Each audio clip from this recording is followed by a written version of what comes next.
한 신을 두고 왜 서로를 죽였을까? 2000년 묻혀온 종교 전쟁의 충격적 진실.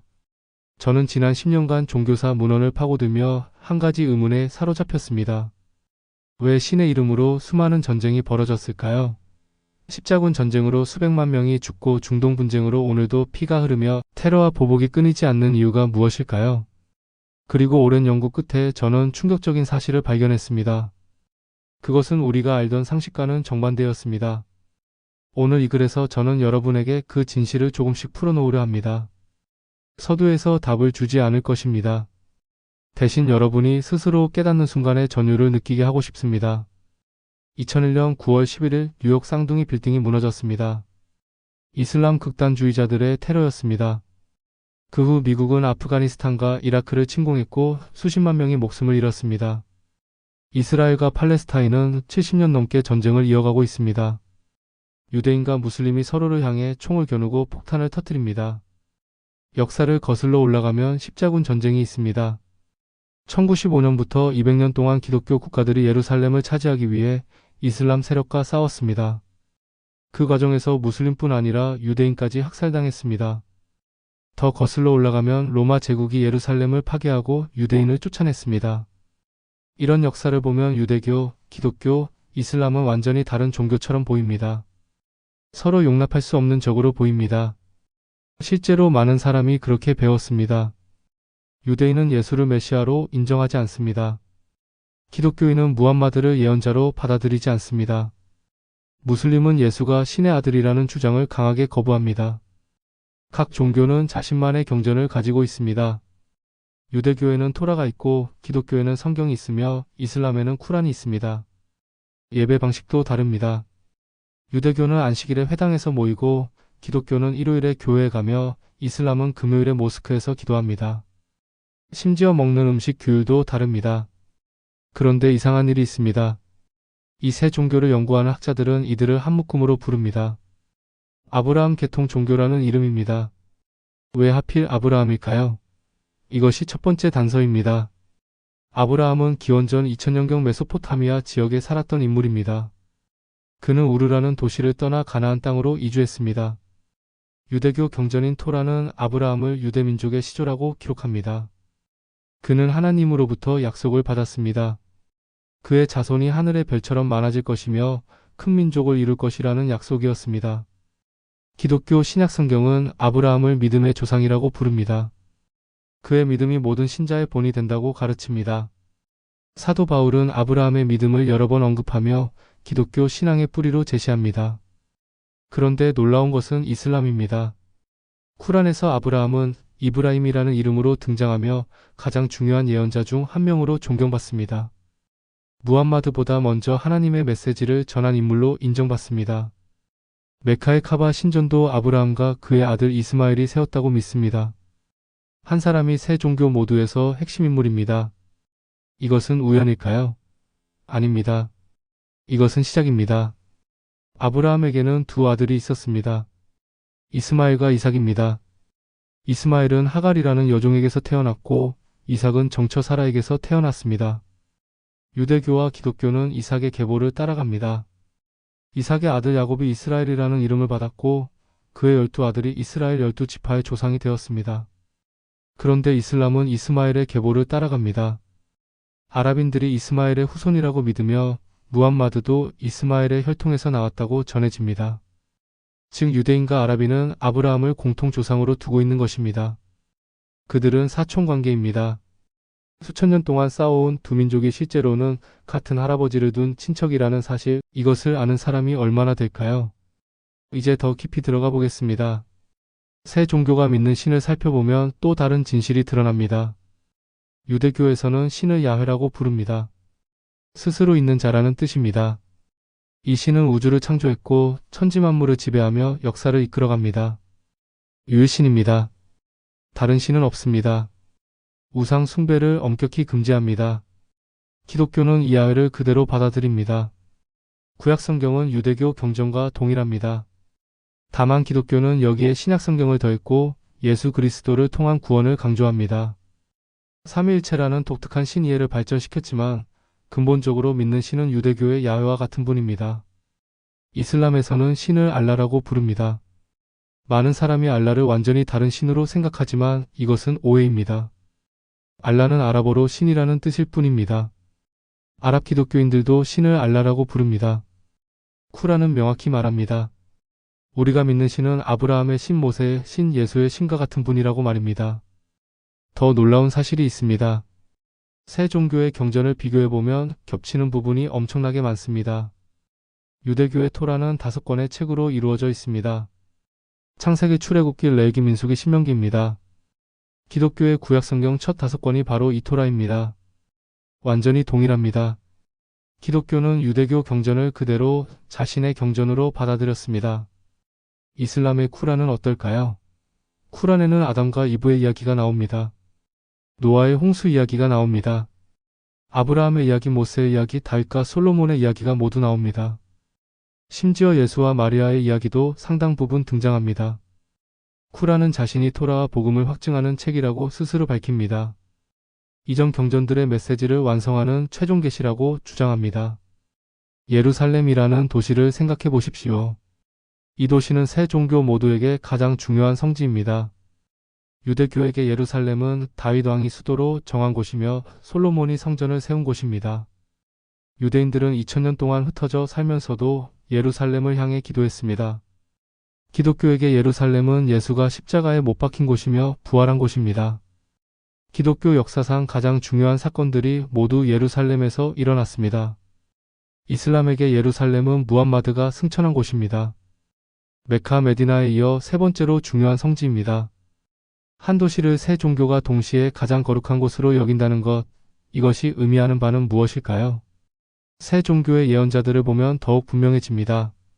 모세는 유대교에서 가장 위대한 예언자입니다.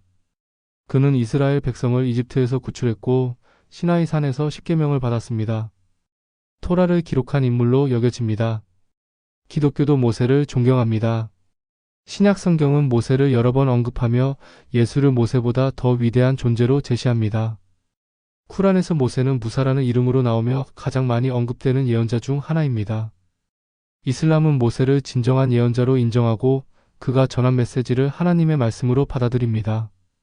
다윗은 이스라엘의 위대한 왕이었습니다. 시편의 많은 부분을 썼다고 전해집니다. 기독교는 예수를 다윗의 후손으로 제시하며 메시아 혈통을 강조합니다. 쿠란에도 다윗이 다우드라는 이름으로 등장하며 하나님이 특별히 선택한 왕이자 예언자로 묘사됩니다. 솔로몬도 마찬가지입니다. 세 종교 모두에서 지혜로운 왕으로 인정받습니다. 심지어 예수도 세 종교에서 공통으로 다뤄집니다. 기독교에서 예수는 구세주이며 하나님의 아들입니다.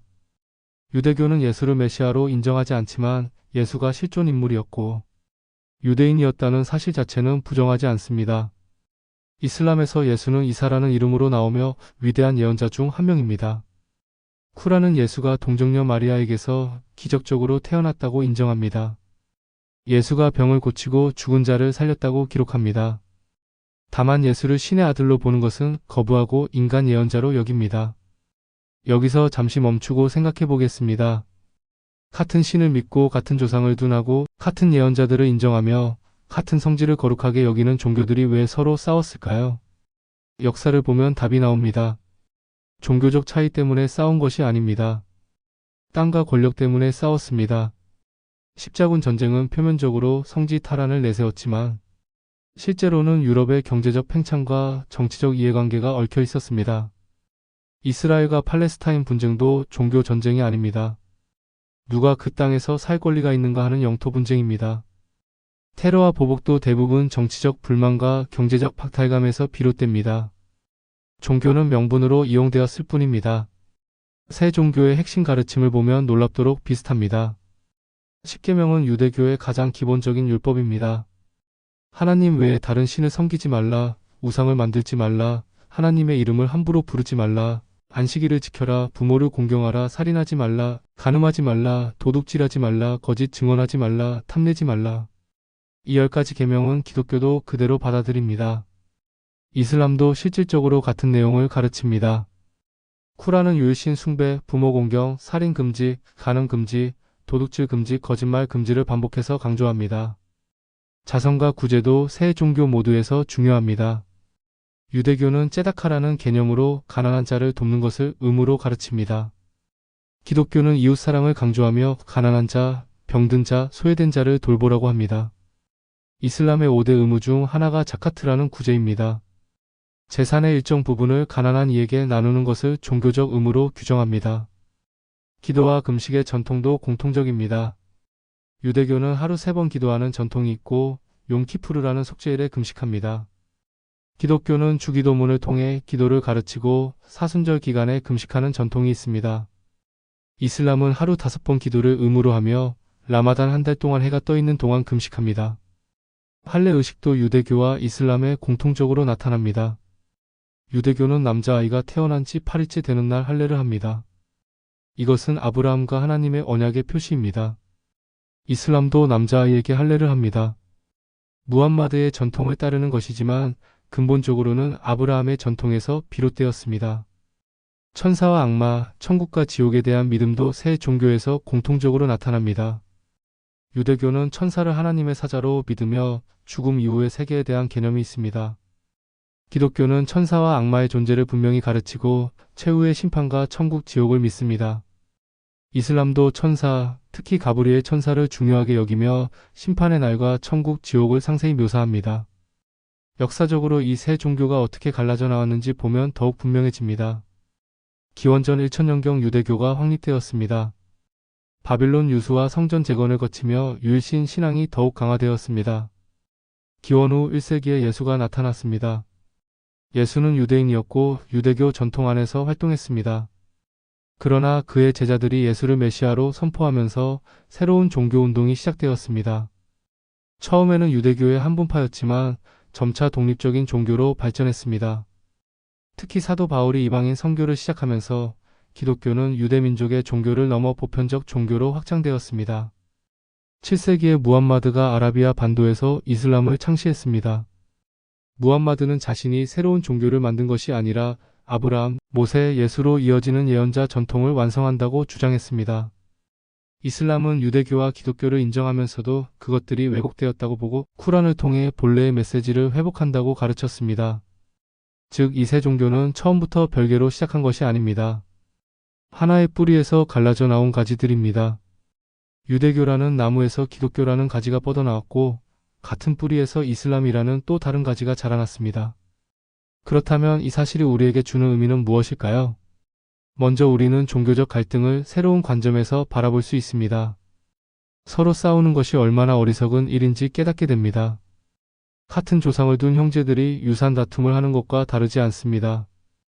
아브라함이 지금의 상황을 본다면 얼마나 슬퍼할까요? 그가 믿었던 하나님이 이런 분열과 증오를 원하셨을까요? 절대 아닙니다. 두 번째로 우리는 서로를 이해할 수 있는 길을 찾을 수 있습니다. 상대방의 신앙을 완전히 받아들이지 못하더라도 존중할 수 있습니다. 그들이 믿는 신이 근본적으로 우리가 믿는 신과 같은 분이라는 것을 인정할 수 있습니다. 그들이 따르는 예언자들이 우리도 인정하는 인물들이라는 것을 알 수 있습니다. 이것만으로도 대화의 문이 열립니다. 세 번째로 우리는 인류의 영적 유산이 얼마나 풍부한지 깨닫게 됩니다. 유대교의 율법 정신, 기독교의 사랑의 메시지, 이슬람의 평화와 복종의 가르침은 모두 인류가 어떻게 살아야 하는지를 보여주는 소중한 지혜입니다. 이것들은 서로 대립하는 것이 아니라 보완하는 것입니다. 저는 이 글을 쓰면서 수없이 많은 자료를 읽었습니다. 신학서적, 역사기록, 경전 비교 연구, 종교 간 대화 문서들을 샅샅이 뒤졌습니다. 그리고 확신하게 되었습니다. 유대교, 기독교, 이슬람의 뿌리는 같습니다. 이것은 학문적 사실일 뿐 아니라 우리가 어떻게 살아야 하는지를 알려주는 실천적 진리입니다. 종교는 사람을 나누기 위해 존재하는 것이 아닙니다. 종교는 사람을 하나님과 연결하고 사람과 사람을 연결하기 위해 존재합니다. 같은 뿌리를 가진 세 종교가 서로를 향해 총을 겨누는 대신 손을 내밀 수 있다면 세상은 훨씬 더 평화로워질 것입니다. 여러분 중에는 특정 종교를 믿는 분도 있을 것이고 종교에 관심이 없는 분도 있을 것입니다. 그러나 이 글이 전하는 메시지는 종교를 넘어섭니다. 우리는 모두 연결되어 있다는 것, 우리의 차이보다 공통점이 더 많다는 것, 서로를 이해하려는 노력이 증오보다 강하다는 것입니다. 2000년 동안 묻혀있던 이 진실을 이제 우리가 꺼내들었습니다. 이 진실은 단순한 지식이 아닙니다. 그것은 우리가 어떻게 함께 살아갈 것인지에 대한 답입니다. 아브라함의 후손들이 다시 하나가 되는 날, 그날이 언젠가는 올 것이라 저는 믿습니다. 여기까지 긴 글을 읽어주셔서 감사합니다. 이 글이 여러분에게 새로운 시각과 깊은 울림을 주었기를 바랍니다. 더 많은 진실과 감동적인 이야기를 함께 나누고 싶다면 구독 버튼을 눌러주시고 좋아요도 부탁드립니다. 알림 설정까지 해주시면 새로운 영상이 올라올 때마다 가장 먼저 만나보실 수 있습니다. 다음에도 여러분의 생각을 흔들고 마음을 움직이는 이야기로 찾아뵙겠습니다. 감사합니다.